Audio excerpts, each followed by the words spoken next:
Hello, everyone.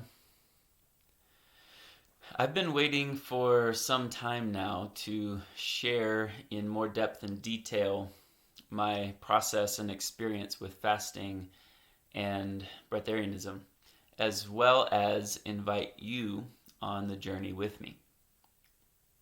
That time is now for many different reasons. First of all, in my opinion, when a thing becomes a thing, or when a word has ism on the end of it, there's potential to lose the originally intended depth of the practice or the organic compartment of consciousness that's been awakened. Isms, of course, as we know, have the potential to become dogmatic and another narrative or system to staunchly or rigidly buy into. For me, before I even knew or had heard of the word Breatharianism, I was reading ancient texts with accounts of advanced yogis and monks and masters and sages that had found a way to not eat very much. And of course, the standard conditioning around that for us is to interpret it as though they're depriving themselves of something, or being masochistic, or punishing themselves from a place of deficiency or martyrdom or sacrifice or weakness. But I intuited all of those many years ago when I was reading those accounts that actually it seems like they've tapped into or plugged into something deeper, because otherwise the stories about them did not indicate that they were emaciated or falling apart or shriveling. In fact, quite to the contrary, they were vibrant, happy, fulfilled, jubilant, glowing even, literally. And so that sparked an intellectual interest in how they're doing that, what it's all about. And it also awakened what I believe was a past life memory of having done that before. There was a deep and clear resonance with what I was reading, what I was intuiting, and thus began the ball rolling in the direction of spontaneously combusting, if you will, into an alternative system of processing and metabolizing and utilizing energy in this body-mind system.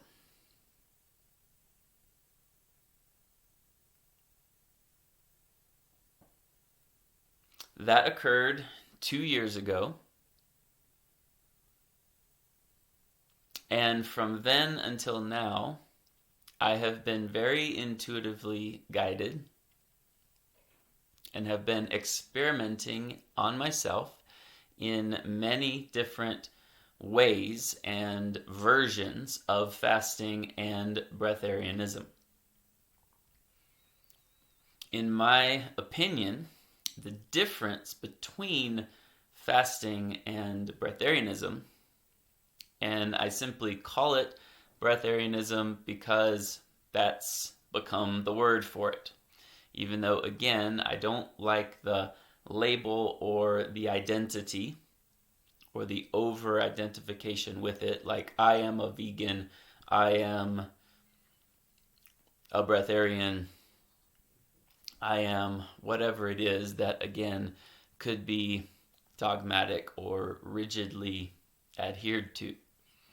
Rather, it is in fact a very natural, if you will, or supernatural ability, gift, and experience that transcends and goes beyond conditioning, transcends and goes beyond our belief, transcends and goes beyond the lower chakras, where in fact anger and aggression and jealousy and all of the kind of lower animalistic qualities reside.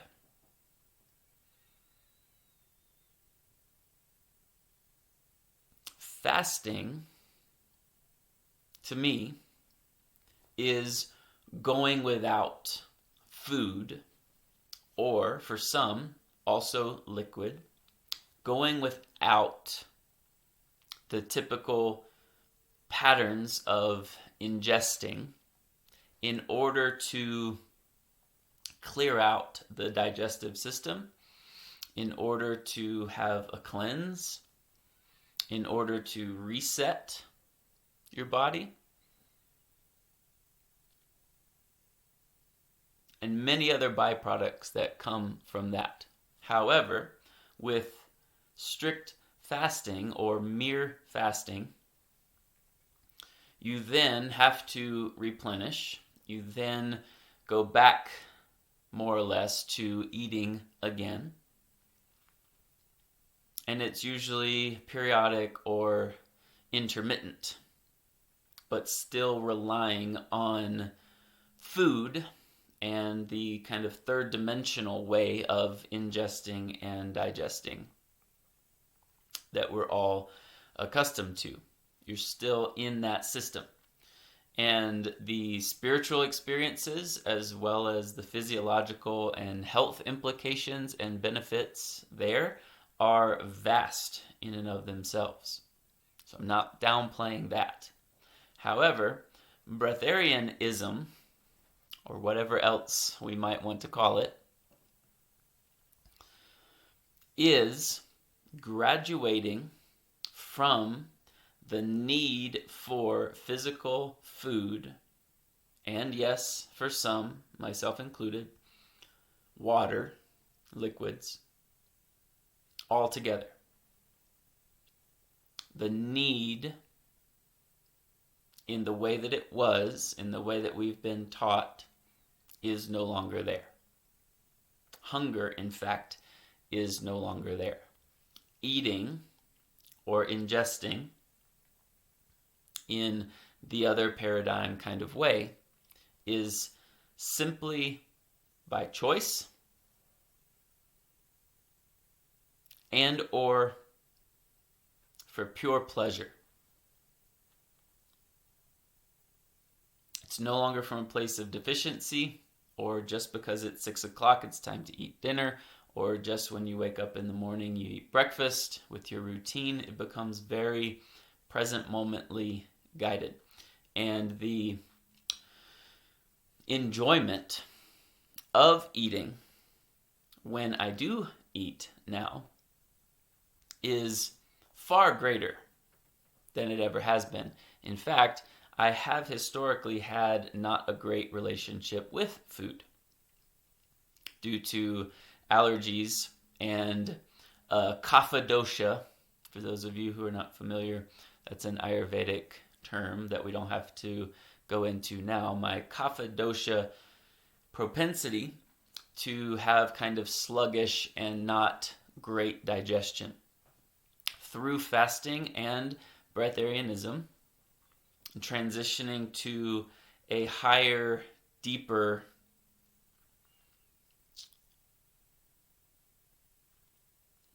system of, again, processing and metabolizing energy more directly from the source itself, has, in fact, cleared up, healed, reset all of my allergens, or at least transformed them and made me less sensitive. At the same time, more sensitive in other ways.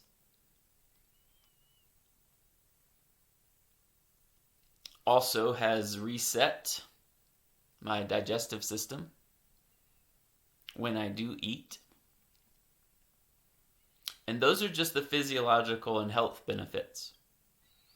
When I'm on a 3 or 4 or 5 day dry fast, which means nothing, no food, no water, and am supplementing with meditation and yoga and other practices for energy, the high, and I don't even do it for an experience of being high, but the high that comes from the elevated consciousness, vibration, the lightness in the system, the connection and communion with Source, with God, with life, is like none I've ever experienced.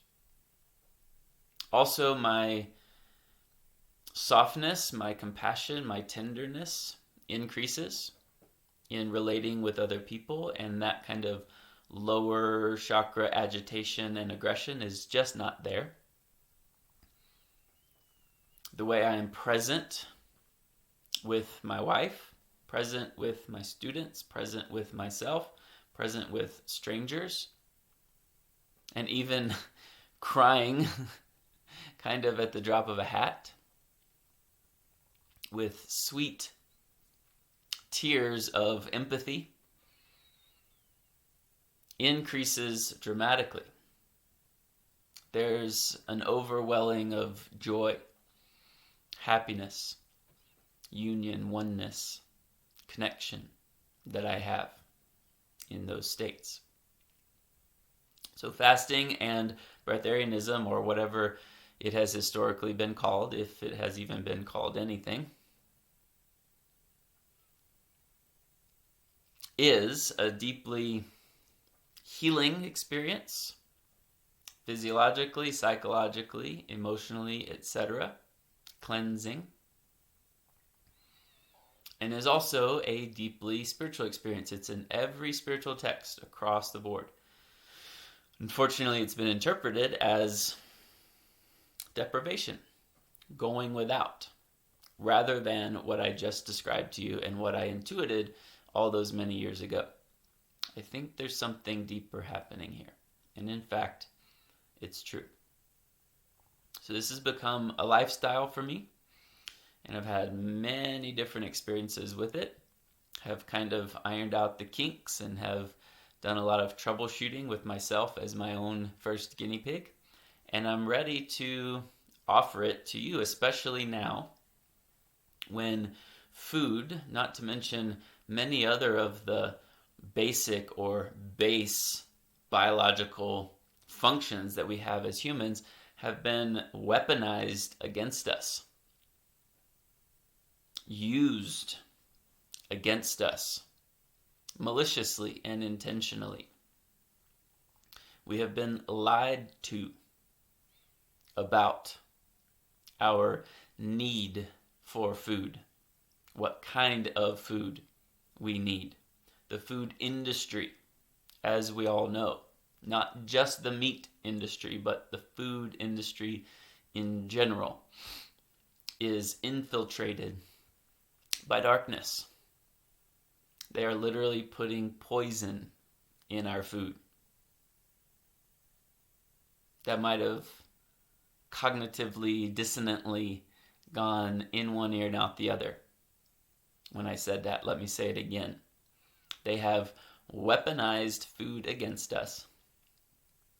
They have lied to us about consumption and how much we need. So even if you're growing a sustainable organic garden, which is beautiful and amazing and a good thing to do, you have still been lied to about how much food you need.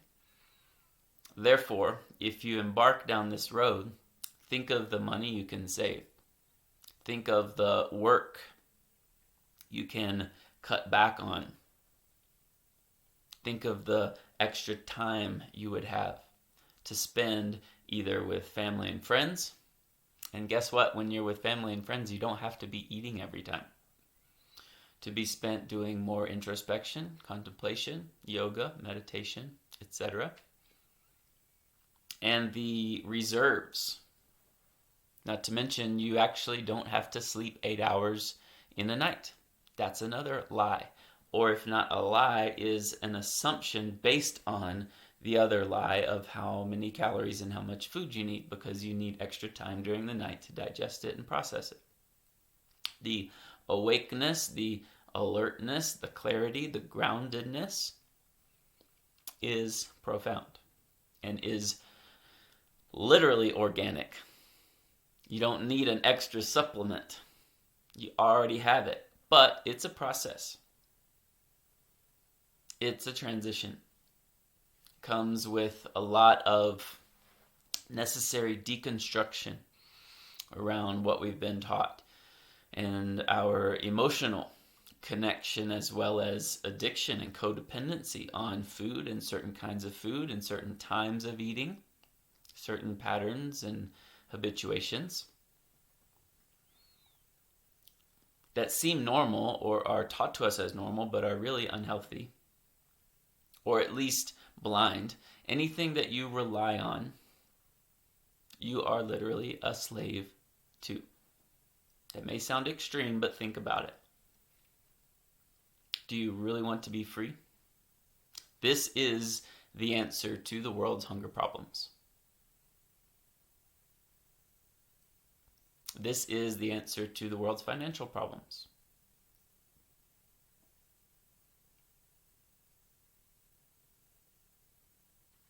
Not to mention that, spiritually speaking, we are now on a pathway of elevating consciousness,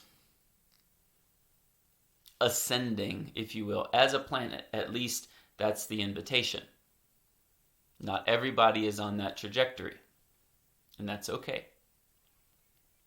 But in my opinion, in order to get to the next dimension vibrationally, you have to throw out all the dense, heavy baggage. Now, we're not demonizing and cutting ourselves off from the lower base biological animalistic chakras. The concept transcend and include is very important here. However, we are very fixated and obsessed, and yes, attached, again, addicted to the lower chakras. Sleep, sex, food, and others. So you may have already kind of been feeling this. Some people are actually losing interest in food or simply eating less as a byproduct of deeper spiritual realizations and awakenings. That's the first step. You can take this from any place you want. Fasting, Breatharianism, physiological, health benefits, spiritual, ascension, or simply experimental, just to prove the establishment wrong, just to prove the lies, to expose the lies that we've been taught, and to rewrite your own belief system through direct experience. It's amazing. It's profound. True freedom, true liberation, true self-sustainability in your own body-mind system is possible. And it's one of the greatest gifts I've ever been given, honestly. And awakened from a past life 10 years ago, and then spontaneously happened 2 years ago. And I have refined it and cultivated it in a way that works, and have deepened it in a way that's also sustainable for the rest of my life. And I now have enough of a grasp on it an experience with many different ins and outs of it that I want to now share it with you, and I'm ready to share it with you. So here's what I propose. There's a lot of things that are still to be determined. I'm going to record a supportive video course for guiding you into the transition. And of course, you can just try it, see if you like it, and then might return to it here and there. It might not become a lifestyle for you. It might be a once a year fast cleanse, but you then have the information and the ability and the knowledge to do it, and me as your guide to reference. Or it might spark a whole new trajectory for your life, like it did for me.